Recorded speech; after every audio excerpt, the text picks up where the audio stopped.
Hey guys, today I'll show you how to make a really easy, fast pasta.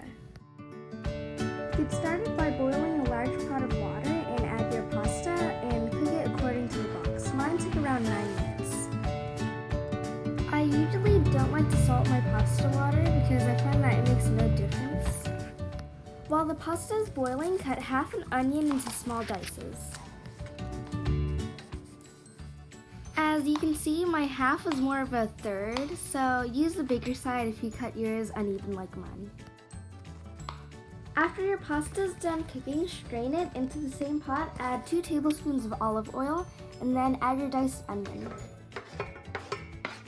Cook the onions constantly stirring for around 5 minutes or until they become brown like this. Right here I squeeze in half a lime, but use lemon if you have any. Next, I added in half a cup of milk.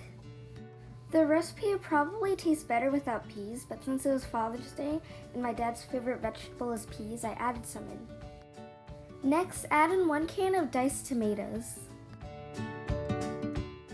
Right here, you can add in the next ingredient, but since I used frozen peas and I didn't defrost them, I stirred it until the peas weren't frozen. Then I added in some salt and pepper.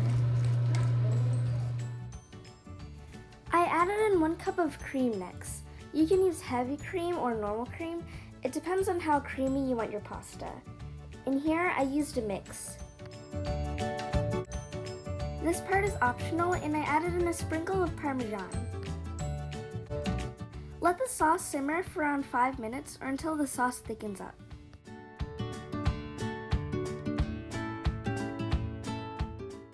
When your sauce is done, add the pasta.